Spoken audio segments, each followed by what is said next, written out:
Good morning, everyone. This is Marinos Portokalidis from the Research and Innovation Foundation. Welcome to this webinar about the new key digital technologies calls for proposals. The key digital technologies joint undertaking is one of the joint programs that RIF supports through dedicated funding to support the participation of local organizations in international consortia that implement projects under these joint programs.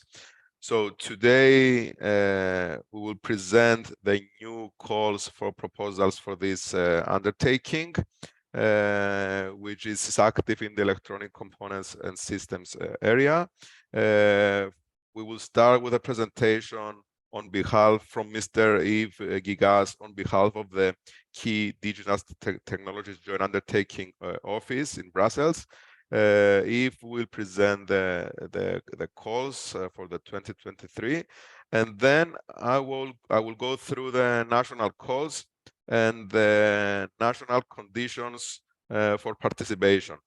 So without any further ado, we can proceed with the presentation. You may have the opportunity to submit any questions you may have through the Q&A session, and we will respond to the questions at the end of the event. So thanks again, Yves, for being here with us, and you can go on with your presentation. Thank you. Thank you for inviting me. Thank you for inviting the KDT Joint Undertaking Program. I will give you an overview, but as we never had any participation from Cyprus, I think it's good to have a more global view about what KDT Joint Undertaking means, and then I will come to the calls that we launched this year. Well, you know, it all started a whole while ago. Electronics has profoundly changed the society, and at one moment back in 2008, the Commission decided that it was sufficiently important for electronic components to create what you call joint undertakings. And obviously, what these joint undertakings and KDT are is preparing for the future. Now, we have a lot of programs in the Commission on preparing the future, Horizon Europe projects, for example. But here it is preparing the, I would say, the industrial future, the future that basically, the digital future that basically gets into your future cars, into your future watches, into your future supercomputers, grids, etc., etc. Okay, and there are many ways of funding, you know, within Europe. There are many ways of funding projects. Some use only national funding, some use only European funding. The KDT Joint Undertaking is the only program that uses both national funding and European funding. And KDT, by the way, stands for Key Digital Technology Partnership. And so what is KDT Joint Undertaking? Well, you should never forget that joint undertakings and KDT in particular is a whole community. And within this community, you have people from universities, from also from public authorities, but also from the industry, etc. And this whole community basically has been together for the last, I would say, 10, 15 years, basically. And this community organizes events, organizes proposals, submissions, etc., that you should always keep in mind. The KDT Joint Undertaking was launched end of 2021, and the predecessor was called the EXL Joint Undertaking. It's one of the few tripartite joint undertakings, meaning that in this joint undertaking, you have both the Commission, the participating states, and the industry associations that participate. And this type of tripartite is important to promote the synergies between commercial strategies and societal need, but also to reinforce and align national strategies within Europe. It is supported by 3 industry associations. Now, industry meaning you also have universities and RTOs within these associations. The 3 are Nēes, Sinsite, and EPOS. and it is based on the Horizon Europe program. It has a very strong value chain approach. What is unique in this program, and I'll come to that a little later, it's both a bottom-up program with with calls that cover everything basically, and a top-down program in that we also have a number of focus topics. Because of its, tripartite status, the joint undertaking basically has a number of boards. We have a private member board that prepares the strategic research agenda. We have a public authority board, which is in charge of launching calls, selecting projects. We have the executive director, and I'm the executive director at interim, or the acting executive director. And we have a governing board where everyone sits together and decides on the work plan. Next to that, we have also a peculiar funding mechanism, as I said. Participating states and the European Commission fund together the KDT joint undertaking and the project selected by the KDT. And that, and next to that, you also have, I would say, universities, RTOs, but also companies that bring in what we call in-kind contributions. We also have regions that are participating to the KDT joint undertaking through the participating states. The participating states are the member states, but we also have countries like Israel, Norway, Switzerland, and Turkey that are participating on a frequent basis, and also, some third countries like the US, Canada, Taiwan, and Brazil. The value chain approach is a very important element in our program because, as I said before, we are looking at industrial applications, and the value chain means that we are trying to make projects that cover, everything that has to do with, the development of certain systems. That is, we're working on chips, we're working on design of chips, we're working on, making electronic boards with these chips, electronic systems, ultimately systems providing embedded software. In order to be able to do that and guide it, we also include service providers and people that are using these systems in our projects. What is interesting in the CHIPS joint undertaking, in the KDT joint undertaking, that is that so we have a very large portfolio. We're basically doing everything that you need for electronics, going from more and more than more, and going to creating platforms for cyber-physical systems and things like that. And behind this very large, by the way, this portfolio reflects basically the value chain, but behind that you have a whole network of organizations, private or public, that are basically working on these topics. And then you have, of course, also the networking between these different islands of expertise, I would say. So that is really, the value chain approach. And in order to steer this value chain approach, you need a document, you need a strategic plan. And the strategic plan, that's the responsibility of the industry organizations, Eneas, EPOS, and Inside.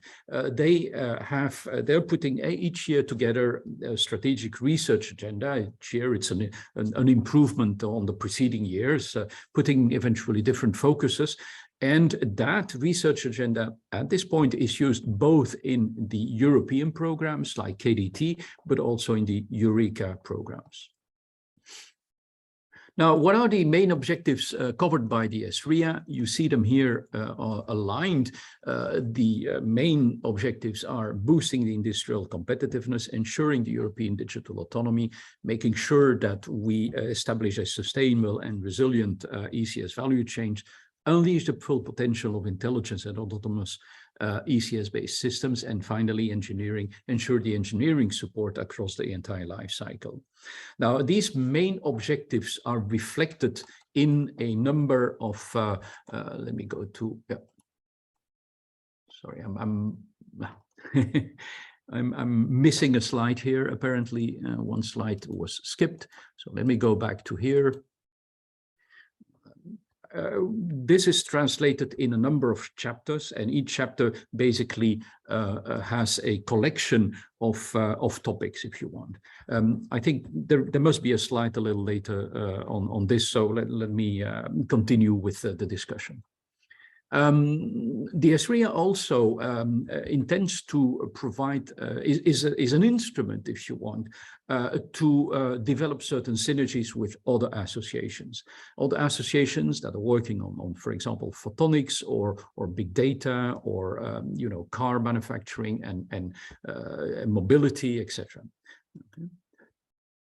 And but that is not all. I mean, this is I would say, the bottom-up part of the program that is using the ESRIA. Next to that, you also have what we call the focus topics, and those are topics that might be, uptaken and are uptaken in the ESRIA, but are selected particularly by, in general, the member states and the Commission because of their priorities. And through basically the inclusion of focus topics and the more general topics in the work plan, and through this at the selection moment and the selection of the projects, we get basically a portfolio of projects that is very wide and tuned basically to the necessities of Europe. For example, in the Excel joint undertaking program, which ended in 2021, you have a number of figures, and you also have the distribution over the different types of technologies that were developed. We're going from neuromorphic chips to cyber-physical systems to medical technologies to more technologies, etc. Okay. Now, in the call 2021 in KDT, we are continuing with this approach. I can give you here the projects that were selected in December 2022. We have, sorry, that were selected in May, June 2022. You see here the name of the project, and then you see basically the title, and the title already reflects what it is about. I mean, we have projects on RISC-V, on heterogeneous integration, on power electronics, on 14 angstrom CMOS, on sustainable technologies, edge AI, on imaging, on photonics, for example, on quantum, artificial using quantum measured information, etc. So you see, it's a very large scope basically that we're supporting here.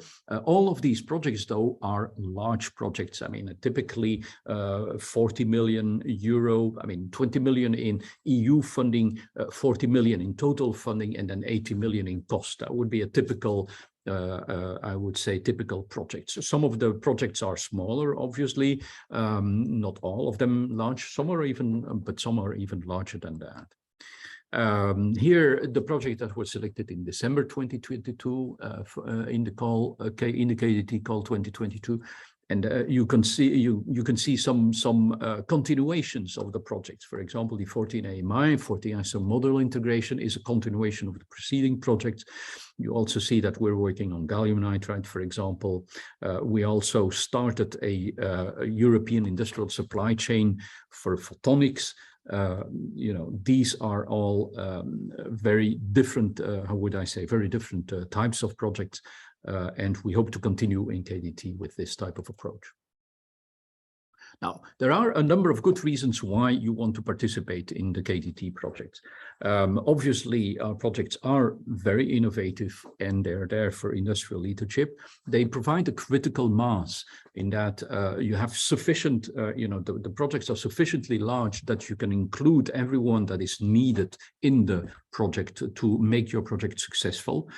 Not only in the development, but also afterwards when you try to commercialize, for example, the developed technologies.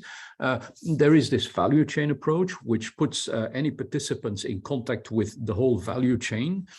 It is also about building trust that then you will need later on to continue the developments for your project or for your technology. We're creating project pipelines for long-term continuity. So projects are building up on other projects in this program. We're trying to look at new markets, pushing products in new markets, exploiting the synergies, sharing the innovation risks. We're also strong in education. A lot of projects have, also part on education, on training of engineers and scientists. And ultimately, because it's embedded in the Horizon Europe, we're also trying to make a difference to the planet and humanity. It's about the Green Deal. And finally, we're also working across different programs. Now, I'm going now to the call 2023. I would like to say before I start that every information you will find on our website, okay? And on our website there is a call web page for the call 2023, and so you should go and look on that website for all the documents and everything that I'm going to say, that I'm going to tell today. If you need more information, there is only one email. Don't email to me. I'm not going to answer. The only email you have to use is the calls@kdtgu.europa.eu. That is the unique contact email for all your questions regarding the call 2023. Obviously, we have a work plan 2023, which you can find on that website, and please read it through. We're not going to start answering, and we're not going to make, answering questions about what things that you can find in the work plan. So your job is to read the work plan, and if there is something you don't understand, we're willing to help. We're not going to, feed basically the work plan 2023. Then finally, there is an important element, that is that we're also not an IT help desk. If you have IT issues, we're using the commission systems regarding, the submission of proposals. If you have IT issues, you should contact the IT help desk, and there is a link in the participant portal where you can ask all these questions. How do you start? Well, as I said, you go under participate, you go under current call. There is a button there. This is for the 2021. In the meantime, there is one for the 2023. You push on this button, view the details, and basically you can see every information that you need here. Now, the call 2023 consists of three calls, I would say. There is what we call an IA, Innovation Action, a RIA, Research and Innovation Action, and then a mixed call, the call 2023-3.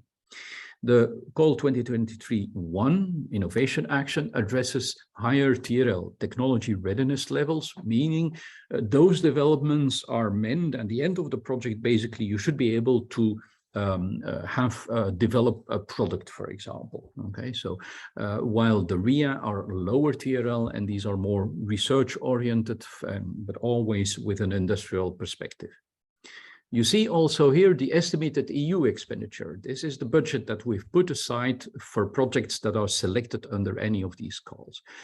The call 2023-1, the IA call, has 4 topics. We have the global call according to the ESRIA 2023, and this global call basically is open to everything that is described in the ESRIA 2023.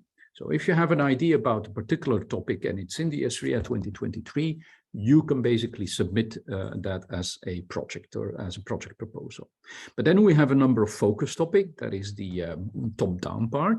We have one on 6G, we have one on Edge AI, and we have one on electronic control systems for management of decentralized energy supply and storage. This is about energy supply. Each of these calls have an estimated budget of 20 million, as you can see.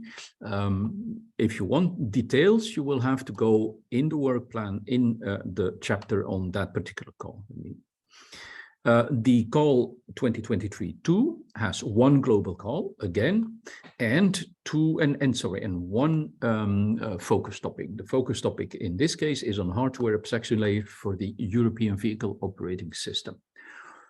What that is precisely is something you will have to read in the work plan. Then we have the call 2023-3, and there is an IA on improving the global demand supply forecast for the semiconductor subchain, and 2 CSAs. These are coordination actions, one on advanced packaging and one on software-defined vehicles. The amounts are much smaller here, and those calls have very specific conditions, and in general also very specific topics.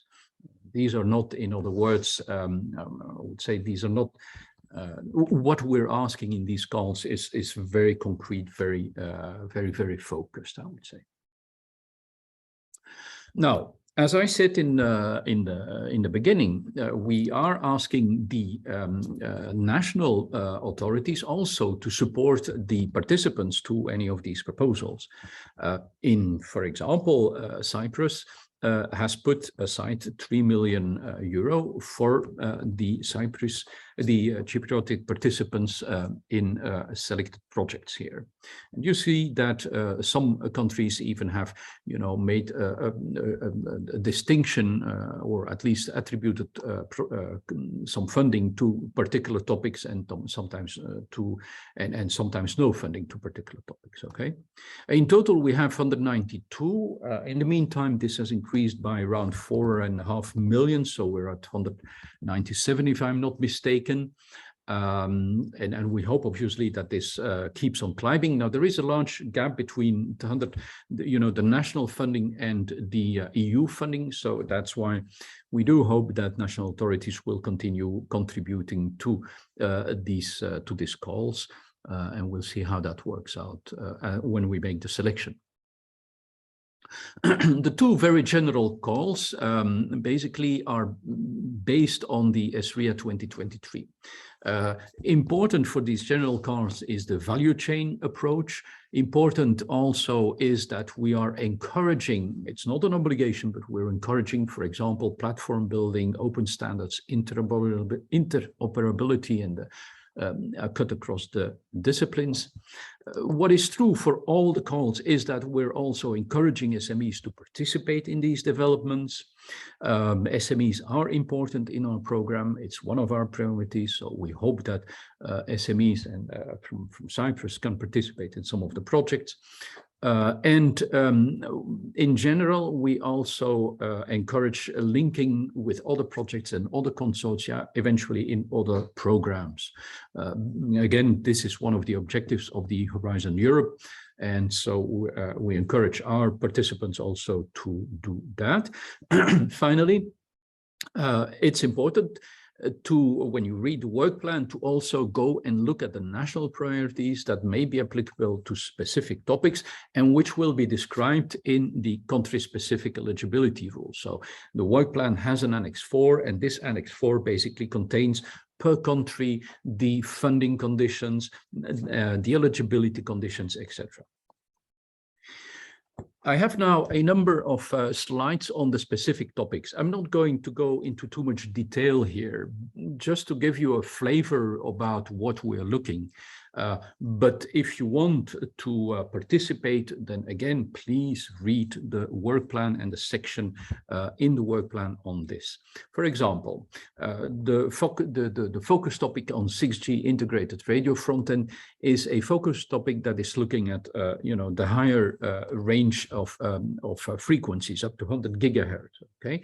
Another project, there's another project that has been started by the SNS joint undertaking, the smart network system, and that goes up to, from 6G to up to terahertz. But here, as I said, there is no, maximum frequency. Again, this topic in particular for KDT is, has a frequency objective, I would say. Has also a technology objectives, and one of the elements here is that we'd like to see the KDT community to work with the smart network system community to make proposals to this KDT call. The element Edge AI, this is about building on existing technology. We have supported under Excel and under KDT already numerous Edge AI projects, and there is a roadmap that exists on Edge AI that was developed by EPOS. References you can find in the text, and we are trying to fill up the gaps basically in the Edge AI technology. The focus topic on energy and supply is about how to include, for example, hydrogen storage in an energy grid, in a smart grid. Okay, therefore, a collaboration with clean hydrogen joint undertaking is of importance, but it's not limited only to that technology. There are also applications or possibilities in other technology, in other storage technologies. Then the software-defined vehicle platform is about the hardware abstraction layer for software-defined vehicles. This is well described again in the text. Here we're looking, for example, for one project. In the other topics, we are looking for one or two projects in general. But here we're looking for one particular global project that defines these or works on this abstraction layer for a future. It also is important to note, and that's described also in the text for this topic, that we will continue launching, and we're building up basically the software-defined vehicle platform, both in terms of hardware and in terms of software. I'm going to skip the next three topics. You can find some detail in the work plan, but as I said, these are very, very focused topics, and not for, I would say, the general public. I would say you can try to participate to it, but this is small. The schedule is important. The publication day was, not today, but on 7th February. There is a first project outline phase on 3rd of May, and the full project proposal is on 19th September. The exception is the call 3, where actually we expect the full project proposals on the 3rd of May. In terms of funding rate, you see that the funding rate, these are the EU funding rates, okay? For example, for the EIA global call, you have 20% for large enterprise, 35% for universities, but you have to add to that basically the national amounts, depending on what is defined in the Annex 4. Each country has also a particular percentage, and so you have to add both of those. In general, RIA calls end up with an average funding of around 60%, while the RIA calls end with an average funding of around 50%, meaning that, participants, public organizations in general, end up with a higher total amount, while private organizations end up with a lower total amount. So there is a fairly large amount of in-kind that you need to provide if you want to participate to that. Funding rates are also a little higher for the focus topics and for the RIA. There are page limits. This is more of importance for the coordinator. You see that we're asking less information in the at the project outline phase, what ends in May, and more at the full project proposal phase. In the project outline phase, we basically do an evaluation and tell you what is missing. You get the feedback for those projects that pass the threshold. We provide you these. There are also some specific eligibility conditions on the number of participants, on the EU contribution, but again, this is something that is more of concern to coordinators of projects. Also, how to introduce the national information that you should, listen. I mean, I'm not 100% sure what is the case for Cyprus. Probably we'll hear more about that in the presentation after this one. The whole selection then continues. Basically, you will submit the project outline phase. This is, the project outline in May. We will check the admissibility, the eligibility. We will also evaluate it by experts, and we will score proposals under or above proposals, above threshold. Basically, if you're under threshold, you're not allowed to continue. It stops here, okay? If you're above threshold, you get feedback from the coordinator, both feedback from, I would say, the experts, but also feedback from the national authorities. The national authorities can then tell you if, there is, for example, sufficient budget and sufficient interest from the national authorities, they can ask you maybe more documents, etc., etc. Then you can submit a full project proposal, and again, it goes through some checks, some evaluations, some scoring, and finally, you get a PAB ranking. It is the public authority board that decides the final ranking. So it's not the experts that decide. The experts give an advice to the public authority board, but it's the public authority board that ranks and basically then decides what is going to be funded. Then we have a communication to the coordinator, and immediately after that, we start preparing the grant agreement, and there is a final funding decision and a grant agreement signature. Typically, the project outline phase is, we launch calls in February. We have a project outline phase in, let's say May, full project in September. You get a communication if your project is selected or not somewhere in, I would say, November. And you can, the signature of your grant is done typically in May. So there is approximately, I would say, 1 year between the submission of your project outline phase and the signature of the grant, okay? We're trying to reduce that.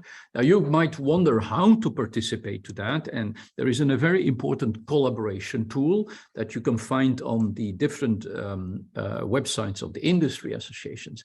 And this collaboration tool, you can join it, and in this collaboration tools, you can create project IDs, you can look for partner, you can present yourself, you can look for project IDs.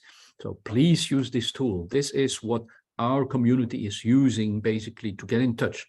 That and the different events. There are workshops organized by the industry associations, brokerage events, symposiums. Put here Excel. There's also KDT symposiums, etc. Okay, so there's a bunch of events through the year that you can participate. A lot of these events are now also in hybrid mode, so you can also listen in, through internet basically.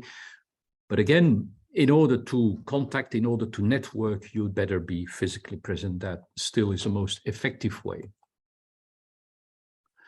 Right, I have a few slides about the CHIPS joint undertaking, of course, because we are now moving forwards to the CHIPS joint undertaking. The CHIPS joint undertaking will probably start somewhere in, we think, September. I mean, this is very preliminary, but maybe September. This year. The reason for this, for the CHIPS joint undertaking is that at one moment the Commission, and that happened somewhere in November 2021, there was a big discussion about the, the shortage of chips, but also the supply chain risk. And so out of that came an analysis also of the semiconductor value chain in Europe, where we see that we're fairly, vulnerable in terms of chip manufacturing, in terms of assembly. We're strong in manufacturing raw materials and R&D. So there was the CHIPS Act basically had a number of objectives to strengthen the research and technology, and you can read here the other objectives. Now, in order to implement this CHIPS Act, there was a decision to launch a Chips for Europe initiative, and this. The Pillar 1 is basically what the CHIPS joint undertaking is about. We're not about the Pillar 2 or Pillar 3. You can read on the websites of the CHIPS Act all the details about that. But what interests me as the director of the KDT joint undertaking, who is going to be a renowned CHIPS joint undertaking, is this CHIPS for Europe initiative. That is what we, CHIPS joint undertaking, will have to will have to implement, and that is about large-scale design innovation, new pilot lines, quantum chips, competence centers, and the establishment of a chips fund. We're not in the business of chips funds, that's the EIB who will do that, but we're in the importance goes about these first 4 objectives. In order to do that, there was the Commission analyzed basically what was needed. There was a need for pilot lines, there was a need for competence centers, there was a need for a design platform, and that basically has been translated, if you want, in a number of concrete actions. For example, there will be a design platform. The design platform will provide, will give access, or can be accessed by SMEs and startups and others. Basically, there will be training modules, support design services on the different design tools that the different EDA providers give.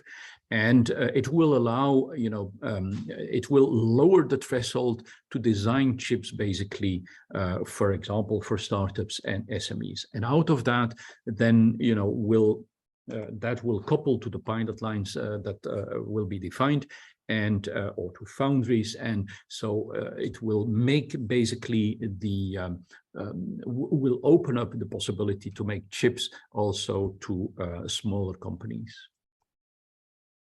And next to that, there will be a network of competence centers. Each member state should have at least one competence center. That's the goal, basically. And there, this competence center will basically help universities, will help SMEs and startups to have access to, the design platform, to the pilot lines, to raise awareness, to facilitate the transfer, to organize, exchanges of skills, etc. And that is basically my presentation. So I think, Marinus, it's now up to you to continue, right? Thank you very much, Yves, for this useful presentation and information provided. I will go through my presentation regarding the national calls and the national conditions for participation. And as I mentioned, you can post your questions in the Q&A session, and we can go through the questions after the end of my presentation. So let me share my screen.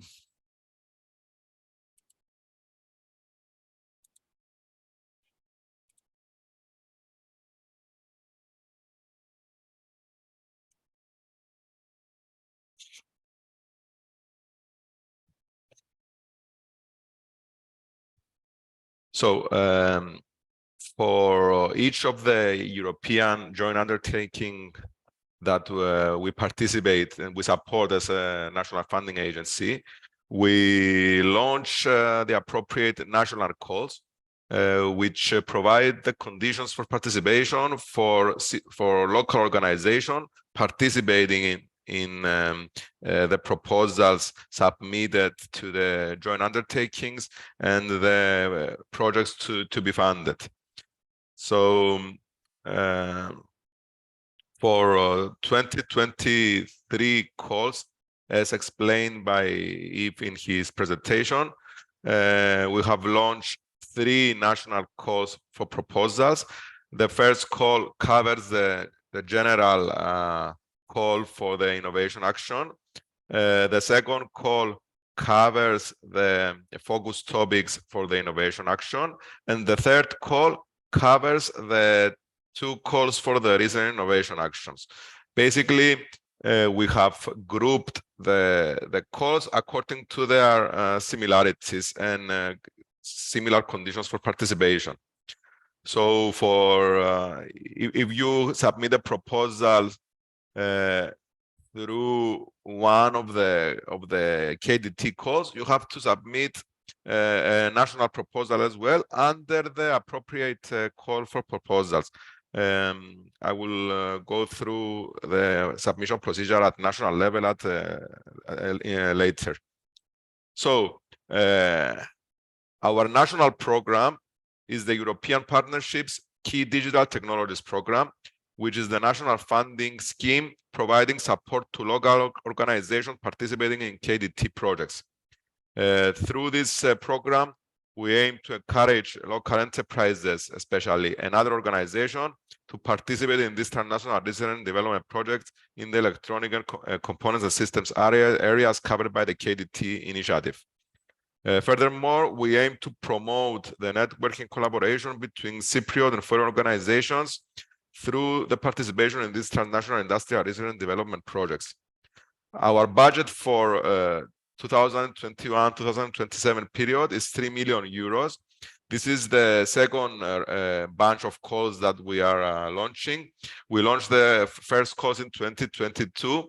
However, we did not have any interest from Cypriot organization. Let's hope that in the 2023 calls, we'll have more interest and some organizations participating in transnational proposals. So all of our available budget for the funding period will be available for the 2023 calls. We have launched our calls on February, and we aim to have the budget to fund 6 projects with the maximum funding per project for the Cypriot participants is set to €500,000. So this is the funding to be provided by the RIF to Cypriot participants participating in KDT projects. This is per project. So the funding intensity, the funding rate, basically, it's specified according to the type of participant, the eligible activities, and the EU funding rate. There is a dedicated slide in the afterwards that we can go through and see what is the funding provided by the RIF. As Yves mentioned in his presentation, the specificity of this program is that it combines funding both from the Commission and the participating states. So each participant will have to form a total budget for the implementation of its part of the project. Part of this budget will be covered by the Commission according to the funding rates specified by the Commission for each type of activity, and another part of the project will be covered by national funds according to our funding rates. So as mentioned, the 2023 calls will follow a 2-stage submission procedure. The deadlines have already been mentioned.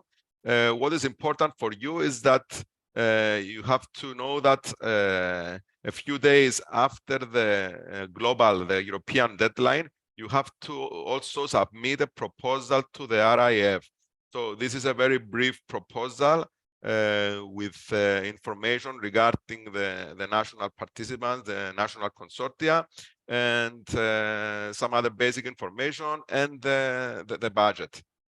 So this is provided only for eligibility check purposes, because we have to provide our clearance to our participants before they go through the evaluation procedures of the KDT.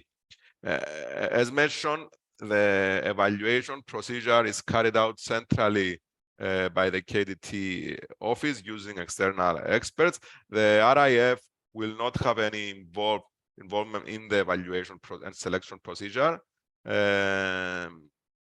However, as I mentioned, for eligibility check purposes, you have to submit this local proposal at national level as well. So what are the specific conditions for participation?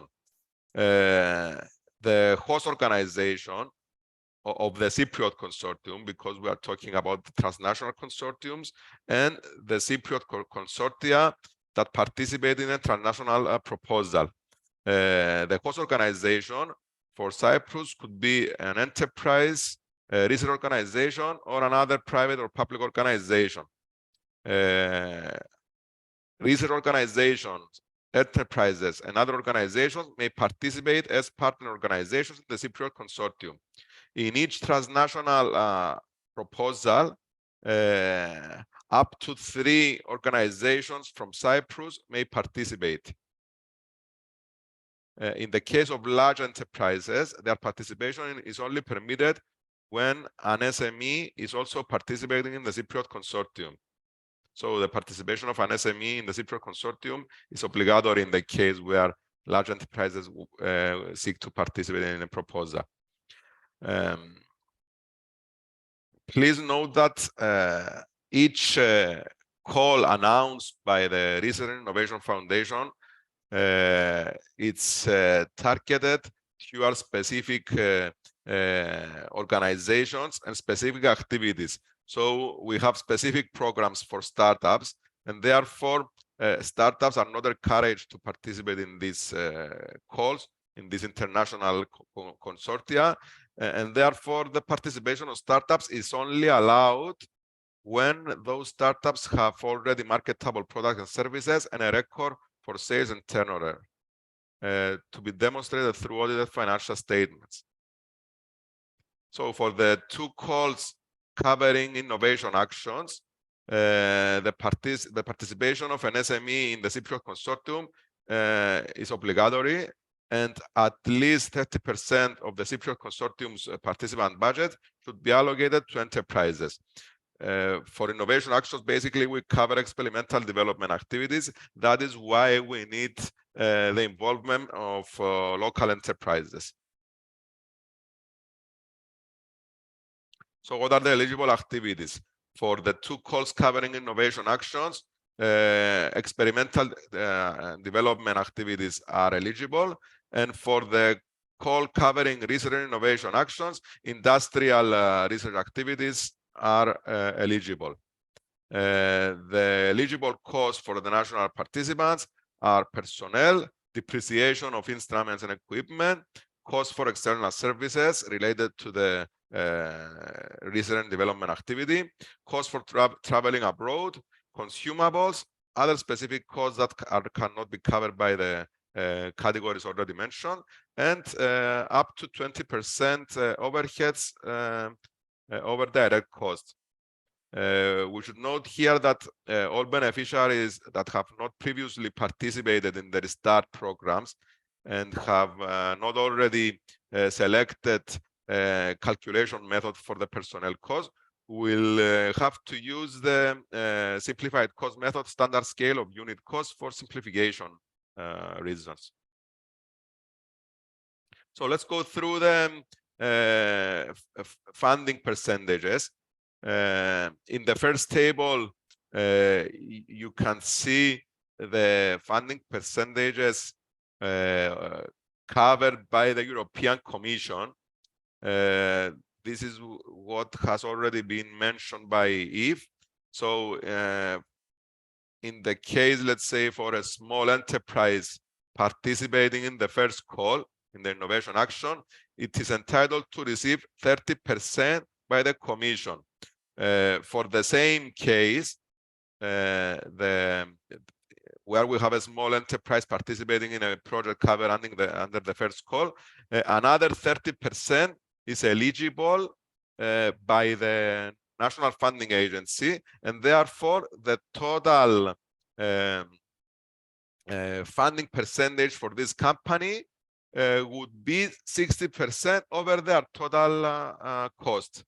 So this is the funding agency, the funding rate allowed by the state aid rules for experimental development activities for small enterprises. A funding rate of 60% is the maximum funding percentage allowed. Respectively, the same procedures apply for other type of companies and organizations and other type of activities. Research organizations are entitled to receive 65% by the Commission and 35% by the RIF. Therefore, they are fully funding. Their funding intensity is 100%.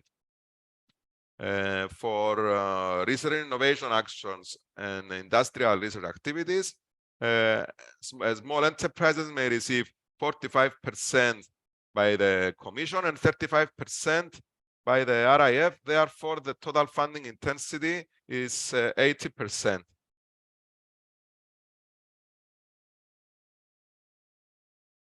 As mentioned, the transnational proposal is submitted by the transnational consortium coordinator through the EU funding and tenders platform for Horizon Europe. However, the coordinator of the Cypriot consortium should also submit a short proposal to the RIF through the IRIS portal. And therefore, all local participating organizations and the project coordinator should register in advance on the IRIS portal. As I mentioned before, the proposal submitted to the RIF is a short proposal and includes only general information regarding the transnational proposal, the local consortium, and the detailed budget for the Cypriot participants. The proposal consists of the part A, which is in electronic form to be completed in electronic fields, and you have to provide as annex the audited financial statements of the host organization for the previous financial year or the year preceding it. We have to go to, before signing a contract with a private organization, we should go through a financial viability check. This is part of the contract preparation procedure. But in the case of the partnerships, we have to proceed with this procedure in advance in order to inform the KDT office about the eligibility condition of the local organization. And therefore, we are requesting this information from the proposal submission by the proposal submission deadline. All those organizations that have undergone a financial viability check by the RIF in the frame of other contracts signed, and this check is valid, should not submit these financial statements. It has been mentioned by Yves in his presentation that KDT partnership applies its own central procedures and have its own regulations for submission and evaluation for proposals. Please go through the documents through the KDT page. You have access there to the work program, all the relevant guidelines for applicants. So all the information is there. Go through the information and please contact the appropriate KDT office service for any questions or inquiries you may have. The final decision regarding the funding of the projects is taken centrally by the participating countries participating in this public authorities board, and it's based on the results of the scientific evaluation and the availability of budget. As mentioned, the time to contract should be around taking into account the two-stage procedure should be no more than a year. So you can we will share the presentations after the end of the webinar, so you can find all relevant information in the links, both in the RIF IRIS tool and in the KDT website. I would like to point out again that in order to identify participants, please, you are encouraged to use the ECS collaboration tool as explained by Yves, and reach out to the industry associations.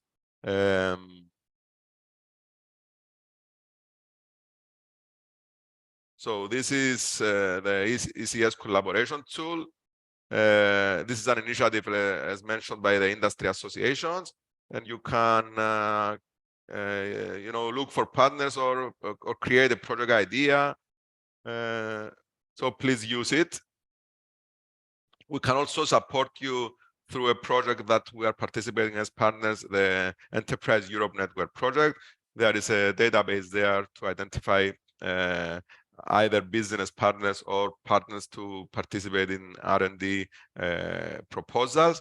So if you need any assistance in order to create a profile, please contact me, and we can generate a profile to identify partners either for KDT or for other initiatives.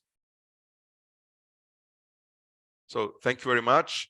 As I mentioned, you may post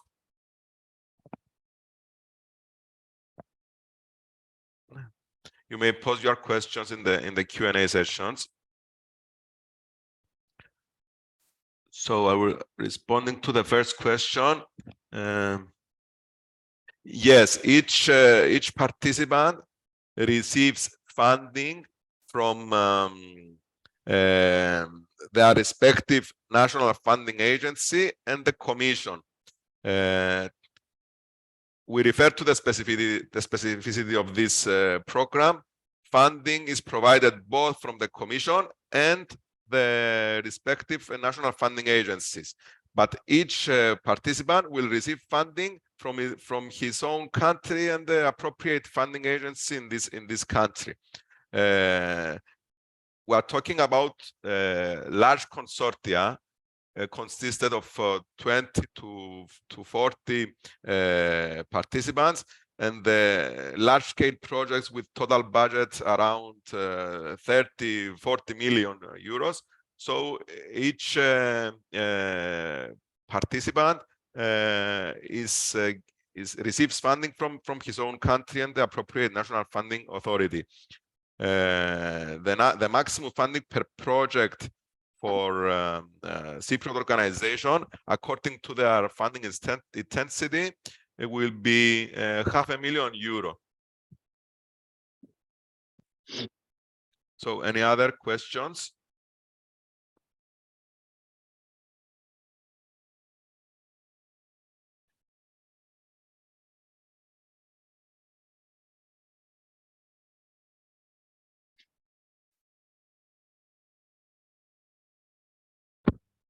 I have a question. Yes.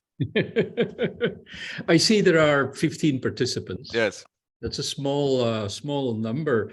I would like, if that's possible, and if people agree to that, I would like to hear, what kind of organizations they are, who they represent. Are they companies, and what they're looking for? I'd like to hear from the public, basically, what you're looking for in terms of projects, in terms of in terms of participation. Actually, if according to the settings of the webinar, participants could interact only through the Q&A session. Okay. But I will go through the participants and inform you that mainly our participants today are from SMEs. Very good. Excellent. So highly encouraged to participate, I would say. Okay. We have tried to promote the calls, and through our channels and our networks and Horizon 2020, Horizon Europe NCPs, we have reached out to the Cypriot academic and entrepreneurial community. Still, the interest is quite low.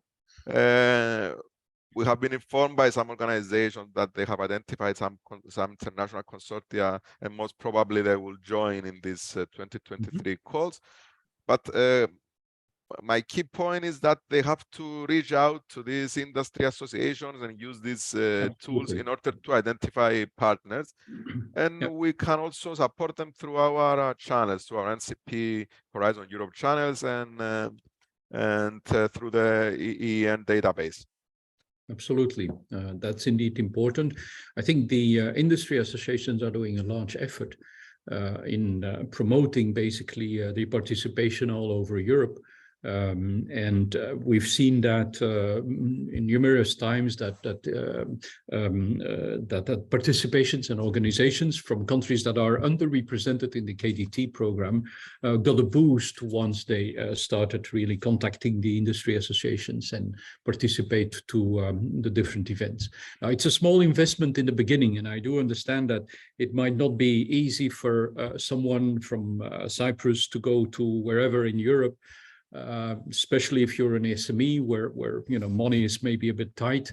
But nevertheless, I think that this first step in general is important, and from there on can lead to much more.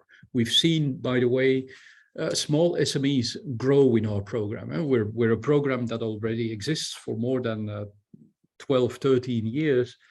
I have in mind a Polish SME, an Italian SME, a Spanish SME, small companies in the beginning, but that by participating several times in different projects, build it up basically, new products in general, build it up a complete network of other companies that could use their know-how, and through that started to grow to large companies. I mean, these companies now participate as large enterprise basically. We have another question regarding the funding rate. The reason is that it's regarding the funding rate to SMEs, which is different than the funding rate the Commission provides for research and innovation actions. The reason that we are using a different funding rate is because we are using a different legal framework for providing the aid. So there is a different legal framework used by the Commission for the Commission grants, and a different legal framework used by the member states. So the maximum aid that can be provided for companies for industrial research activities is 80%. Yep. Indeed, and I would like to say that this always has been a bit of a handicap, maybe for companies to participate. This being said, by putting some financial burden on companies, but also sometimes on universities or RTOs, we have the impression that there is, I would say, more motivation to get to a result, to get something out of the project if you want. So,